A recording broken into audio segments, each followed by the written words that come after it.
जय गुरु जी। अहोई अष्टमी। अहोई अष्टमी व्रत कार्तिक मास की कृष्ण पक्ष की अष्टमी को मनाया जाता है। इस व्रत को वो स्त्रियां करती हैं जिनके संतान होती है। बच्चों की माँ दिन भर व्रत रखती है। कुछ घरों में तारों की छाँव में सरगी खा लेते हैं। शाम को वायना मनस कर माताएं चाय पानी दूध कुछ लेना चाहें तो ले सकती हैं। अहोई माता की पूजा शाम को होती है। अहोई माता का चित्र मंगवाकर पूजा स्थान पर लगाएं।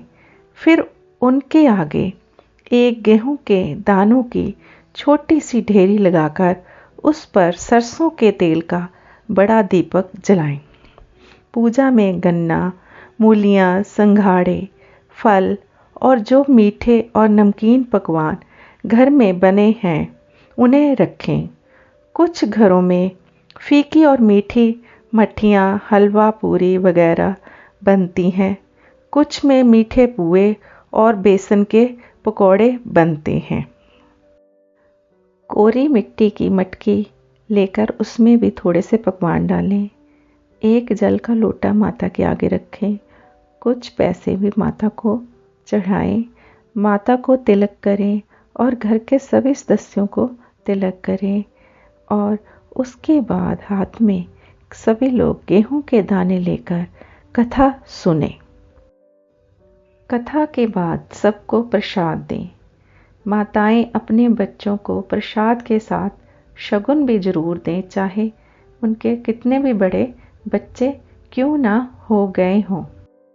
बायने वाले जल में थोड़ा सा दूध डालकर उससे व मीठे पकवान से तारे को 8 बार अर्घ दें और बच्चों से पूछकर अपना व्रत खोलें और भोजन करें। अहोई माता व्रत कथा। एक साहूकार था जिसके 7 बेटे थे, 7 बहुएं तथा एक बेटी थी। दिवाली से पहले कार्तिक वदी अष्टमी को 7 बहुएं अपनी इकलौती ननद के साथ जंगल में खदान में मिट्टी खोद रही थीं। वहीं स्याहू की मान थी। मिट्टी खोदते समय ननद के हाथ से सेई का बच्चा मर गया। स्याहू माता बोली कि मैं तेरी कोख बांधूंगी। तब ननद अपनी 7 भाभियों से बोली कि तुम में से मेरे बदले कोई अपनी कोख बंधवा लो। सब भाभियों ने अपनी कोख बंधवाने से इनकार कर दिया, परंतु छोटी भाभी सोचने लगी कि यदि मैं कोख नहीं बंधवाऊंगी तो सासू जी नाराज होंगी। ऐसा विचार कर ननद के बदले में छोटी भाभी ने अपनी कोख बंधवा ली। इसके बाद जब उससे जो लड़का होता तो 7 दिन बाद मर जाता। एक दिन उसने पंडित को बुलाकर पूछा, मेरी संतान 7वें दिन क्यों मर जाती है? तब पंडित ने कहा, तुम सुरेही गाय की पूजा करो। सुरेही गाय स्याहू माता की भाईली है। वह तेरी कोख छोड़े तब तेरा बच्चा जिएगा। इसके बाद से वह बहू प्रातःकाल उठकर चुपचाप सुरेही गाय के नीचे सफाई आदि कर जाती। गौ माता बोली कि आजकल कौन मेरी सेवा कर रहा है, सो आज देखूंगी। गौ माता खूब तड़के उठी। क्या देखती है कि एक साहूकार के बेटे की बहू उसके नीचे सफाई आदि कर रही है। गौ माता उससे बोली, मैं तेरी सेवा से प्रसन्न हूँ, इच्छा अनुसार जो चाहो मांग लो। तब साहूकार की बहू बोली कि स्याहू माता तुम्हारी बाइली है और उसने मेरी कोख बांध रखी है, सो मेरी कोख खुलवा दो। गौ माता ने कहा, अच्छा। अब तो गौ माता समुद्र पार अपनी भाईली के पास उसको लेकर चली। रास्ते में कड़ी धूप थी, सो वे दोनों एक पेड़ के नीचे बैठ गईं। थोड़ी देर में एक सांप आया और उसी पेड़ पर गरुड़ पंखनी पक्षी का बच्चा था। सांप उसको डसने लगा। तब साहूकार की बहू ने सांप मारकर डाल के नीचे दबा दिया और बच्चों को बचा लिया। थोड़ी देर में गरुड़ पंखनी आई तो वह खून पड़ा देखकर साहूकार की बहू के चोंच मारने लगी। तब साहूकारनी बोली कि मैंने तेरे बच्चे को नहीं मारा, बल्कि सांप तेरे बच्चे को डसने आया था। मैंने तो उससे तेरे बच्चे की रक्षा की है। यह सुनकर गरुड़ पंखनी बोली कि मांग, तू क्या मांगती है? वह बोली, 7 समुंदर पार स्याऊ माता रहती है, हमें तो उसके पास पहुंचा दे। तब गरुड़ पंखनी ने दोनों को अपनी पीठ पर बिठाकर स्याऊ माता के पास पहुंचा दिया। स्याऊ माता उन्हें देखकर बोली कि आ बहन, बहुत दिनों में आई।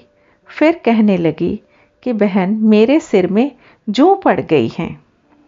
तब सुरेही के कहने पर साहूकार की बहू ने सिलाई से उनकी जुएं निकाल दी। इस पर स्याऊ माता प्रसन्न हो बोली कि तूने मेरे सिर में बहुत सिलाई डाली है, इसलिए तेरे 7 बेटे और बहुएं होंगी। मैं बोली, मेरे तो एक भी बेटा नहीं है, 7 बेटे कहाँ से होंगे? स्याऊ माता बोली, वचन दिया, वचन से फिरूं तो धोबी के कुंड पर कंकरी भोऊं। जब साहूकार की बहू बोली कि मेरी कोख तो तुम्हारे पास बंद पड़ी है, यह सुन स्याहू माता बोली, तूने मुझे बहुत ठग लिया। मैं तेरी कोख खोलती तो नहीं, परंतु अब खोलनी पड़ेगी। जा, तेरे घर तुझे 7 बेटे और 7 बहुएं मिलेंगी। तू जाकर उजमन करियो, 7 अहोई बनाकर 7 कढ़ाई करियो। वह लौटकर घर आई तो वहां देखा 7 बेटे 7 बहुएं बैठे हैं। वह खुश हो गई। उसने 7 अहोई बनाई, 7 उजमन किए तथा 7 कढ़ाई की।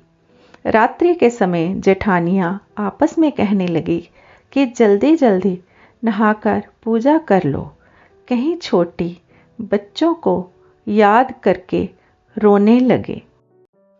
थोड़ी देर में उन्होंने अपने बच्चों से कहा, अपनी चाची के घर जाकर देख आओ कि आज वह अभी तक रोई क्यों नहीं। बच्चों ने जाकर कहा कि चाची तो कुछ मान रही है, खूब उजमन हो रहा है। यह सुनते ही जेठानियां दौड़ी दौड़ी उसके घर आई और जाकर कहने लगी कि तूने कोख कैसे छुड़ाई? वह बोली, तुमने तो कोख बंधाई नहीं थी, सो मैंने कोख बंधवा ली थी। अब स्याहू माता ने कृपा करके मेरी कोख खोल दी। स्याहू माता ने जिस प्रकार उस साहूकार की बहू की कोख खोली, उसी प्रकार सबकी खोले और कहने वाले और सुनने वालों को संतान धन दे। जय होई माता।